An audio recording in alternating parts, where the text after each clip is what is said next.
তো hi friends, আজকের আবার একটা নতুন ভিডিও নিয়ে চলে এসেছি।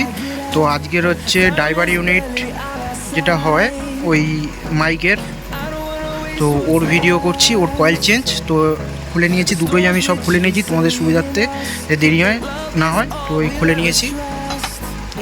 তো এটা তোমরা দেখতে পাচ্ছ আউজার এও 50X 50 ওয়াট RMS-এর ড্রাইভার ইউনিট। তো এটা হচ্ছে LT connection, line matching unit. তো এর আজকে কয়েল চেঞ্জ করে দেখাবো, তো যাতে তোমরা নিজেরা বাড়িতে করতে পারো, তার জন্য চলো। তো তোমরা দেখতেই পাচ্ছ বেশিরভাগ সময় যে হচ্ছে এইগুলো কেন হচ্ছে কয়েলগুলো বেশিরভাগ সময় কাটে তোমাদের। তো তোমরা দেখো জল ঢুকের অবস্থা খুব খারাপ অবস্থা হয়ে গেছে। তো এই সব কারণে জল ঢুকলেই তখন ইউনিটগুলো কাটে। আর এখানে এইটা তোমরা দেখো, এইটা কোনো লোকাল দোকানদার হচ্ছে রিপেয়ারিং করেছে বলে এটা অবস্থা তোমরা দেখো হচ্ছে কীরকম, মানে আলাদা করে তার জুড়ে হচ্ছে রিপেয়ারিংটা করা। তো এগুলো সবই ঠিক করব, চলো ভিডিওটা তোমরা শেষ পর্যন্ত দেখো।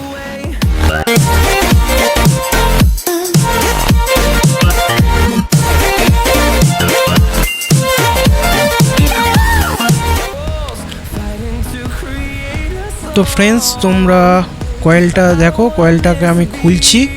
তো কয়েলটা কিভাবে আলাদাভাবে তার জুড়ে দিয়ে, মানে আগে যে রিপেয়ারিং করেছিল আলাদা করে তার বাইরে থেকে দিয়ে লোকাল কয়েল লাগিয়ে দিয়ে তার জুড়ে দিয়েছিল। তো এইগুলোকে আমি এখন খুলছি।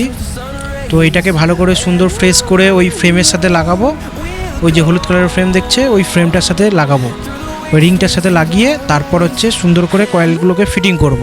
তো এরকমভাবে ফিটিং করেছে বলে কয়েলগুলো বাঁধছে বলে কয়েলগুলো চলছে না, মানে আস্তে আওয়াজ হচ্ছে। তো সেইগুলোকে আমি মেজারমেন্ট করে লাগাবো। তো আমি এখন কয়েলটাকে মিটার দিয়ে চেক করে নিচ্ছি যে কয়েলটা ঠিক আছে কি, কয়েলটা কেটে গেছে। তো কয়েলটা ঠিক আছে আমি দেখতে পাচ্ছি। তো কয়েলটাকে আমি মেজারমেন্ট করব, ওই মেজারমেন্ট করে তারপর ওই হলুদ রিংয়ের সাথে আমি লাগিয়ে দেবো। হলুদ রিংয়ের সাথে আগে পেস্টিং করে লাগাবো, লাগিয়ে তারপর এখানে ফিটিং করব। তো দেখো তোমরা ভিডিওটা, আর যদি ভিডিও ভালো লাগে লাইক শেয়ার এবং সাবস্ক্রাইব করে দিও আমার চ্যানেলটাকে। তো আমি আটা দিয়ে ডেন্ডাইট দিয়ে ভালো করে রিংটাকে লাগিয়ে, রিংয়ের সাথে কয়েলটাকে লাগিয়ে নিয়েছি। লাগিয়ে নেওয়ার পরে এবার ফিটিং করব আমি। তো ওই তারগুলো যেহেতু লিডগুলো ছোট পড়েছে তাই জন্য আমি আলাদা করে লিডগুলো আর কি নিয়ে নিচ্ছি, লিডগুলোকে আগে ছাড়িয়ে নিচ্ছি। লিডের যে তারগুলো রয়েছে সেগুলোকে কেটে নিচ্ছি। কেটে নেওয়ার পরে ওই লিডের সাথে জুড়ে নেবো, জুড়বো যেহেতু কানেক্টার থেকে তারগুলো ছোট রয়েছে ওই লিডের কয়েলের তার। তো সেই জন্যে আর কি আমি কেটে নিচ্ছি। কেটে নিয়ে তারপর লাগাবো ওই লিডগুলোর সাথে লাগিয়ে কানেক্টার পর্যন্ত জুড়বো আর কি। মানে যে আগে করেছিল সে ছোট করে কেটে দিয়েছিল, তো সেইগুলোই আমি ঠিক করে রিপেয়ারিং করে দিচ্ছি। তো দেখো তোমরা ভিডিওটা, যদি ভালো লাগে লাইক শেয়ার এবং সাবস্ক্রাইব করে দিও আমার চ্যানেলটাকে। আর এরকম ধরনের আরও ভিডিও দেখতে হলে অবশ্যই আমার চ্যানেলটা ফলো করো। তো দেখো তোমরা ভিডিও কিভাবে কি করা হচ্ছে। তো এখান থেকে আমি ঝালাইটা করে নিয়েছি, লিডের কানেক্টারের ঝালাইটা করে নিয়ে এবার লিডের সাথে আমি জুড়ে দিচ্ছি। তো তোমরা দেখতে পাচ্ছ। তো এবার হচ্ছে কাটার দিয়ে আমি কেটে নিচ্ছি, কেটে নিয়ে ভালো করে পরিষ্কার পরিচ্ছন্নভাবে কেটে নিচ্ছি।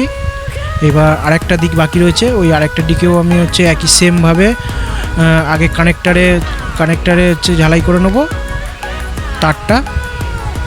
এটা এরকম করতে হয় না, কেননা তারগুলো বড়ই থাকে, যেহেতু কয়েলটা আগে যে রিপেয়ারিং করেছিল সেরকম যেহেতু ওখানে কানেকশান করেনি বলে তারগুলোকে কেটে ছোটো করে দিয়েছে, তার জন্য আমার আলাদাভাবে জুড়তে হচ্ছে। না হলে হচ্ছে এইগুলো জুড়তে হয় না, ওর যা লিডের তার থাকে তাতেই হয়ে যায়। তো আমি এইটাও আলাদা করে জুড়ে নিচ্ছি তার দিয়ে, কানেক্টারের সাথে আগে জুড়ে নিচ্ছি। জুড়ে নিয়ে এবার এইটা হচ্ছে লিডের সাথে জুড়ে নিচ্ছি। তো তোমরা দেখতে পাচ্ছ আমার কানেকশান, তারের কানেকশানগুলো কমপ্লিট হয়ে গিয়েছে। তো এবার আমি কয়েলটাকে ফিটিং করব। তো তোমরা দেখো এই তারগুলোকে আগে জুড়ে নিতে হবে, লাল তার পজিটিভ ওইটা আগে চেক করে, যেহেতু আমি চেক করে নিয়েছি আগে কোনটা নেগেটিভ কোনটা পজিটিভ আমি জানি, সেই জন্য আমি জুড়ে দিচ্ছি। তো ওইটা আমি ভিডিওর মধ্যে দেখাইনি, তো তোমরা দেখে নেবে। একটা ব্যাটারি দিয়ে ওই ম্যাগনেটিক দিয়ে ব্যাটারি পজিটিভ দিকটা ঠেকাবে একটা দিকে, আর নেগেটিভ একটা যদি বাইরের দিকে চলে আসে তাহলে জানবে যে যেটা পজিটিভ থেকে বাইরের দিকে চলে এসে সেটা পজিটিভ আর বাদ অন্যটা নেগেটিভ। তো ওই হিসাবেই আমি আগে টেস্ট করে নিচ্ছি, সেটা আমি ভিডিওতে আর দেখাইনি। তো এখন আমি জুড়ে নিচ্ছি ওই দুটো কানেক্টারে। তো জুড়ে নেওয়ার পরে এবার আমি ফিটিং করব। আগে ওই নিচের ওই সাপোর্টগুলো অবশ্যই দিতে হবে ওই রিংয়ের নিচে, ওগুলো না হলে তোমাদের সাউন্ডটা ভালো হবে না। তো ওইগুলো অবশ্যই দিয়ে দেবে। তো আমি একটু ফিনিশিং করে নিলাম, কেটে কুটে সুন্দর করে ফিনিশিংটা করে নিলাম, করে নিয়ে এবার ফিটিংটা করব আমি। তো তোমরা দেখো কীভাবে ফিটিংটা আমি করছি। তো এরকমভাবে আগে কয়েলটাকে বসিয়ে নিতে হবে, বসিয়ে নিয়ে তারপর যে নাটের জায়গাগুলো হচ্ছে সেই নাটের জায়গায় দেখে নিতে হবে, দেখে নিয়ে তারপরে উপরে ঢাকনাটাকে তোমাদের লাগাতে হবে। ঢাকনাটা লাগিয়ে অবশ্যই নাটের সাথে দেখে নিতে হবে যে মেজারমেন্ট করে যে নাটগুলো ঠিক জায়গায় পড়ছে কিনা, নাহলে নাটগুলো তোমরা লাগাতে পারবে না। তো আমি সেই জন্য আর কি দেখে নিচ্ছি কোন জায়গাটা কীভাবে বসালে ঠিক হবে। তো সেভাবে আর কি বসিয়ে দিচ্ছি।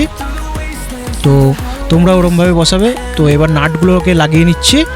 এই নাটগুলো লাগানো হয়ে গেলে আর কি পুরো কমপ্লিট হয়ে যাবে, মেজারমেন্ট করা হয়ে গেছে, কমপ্লিট হয়ে যাবে। তো আমি এই ভিডিওটায় সাউন্ড টেস্ট করে আর দেখাচ্ছি না, তো অনেকটা বড় হয়ে গেছে ভিডিওটা বলে সাউন্ড টেস্ট করে আর তোমাদেরকে দেখাচ্ছি না। তো মোটামুটি এই পর্যন্তই ফিটিং করলে তোমরা ইউনিট নিজেরাই বাড়িতে বসে নিজেরাই রিপেয়ারিং করে নিতে পারবে। তো আমি 4টে নাট লাগিয়ে দিচ্ছি। তো তোমরা এরকম নিজেরাই করবে, বাড়িতে নিজেরাই রিপেয়ারিং করে নিতে পারবে। তো আজকের ভিডিওটা এইটুকুই। তো তোমাদের যদি ভালো লাগে অবশ্যই আমার চ্যানেলটাকে লাইক, শেয়ার এবং সাবস্ক্রাইব করে নিও। তো আজকের জন্য ভিডিওটা শেষ। Tata, bye bye.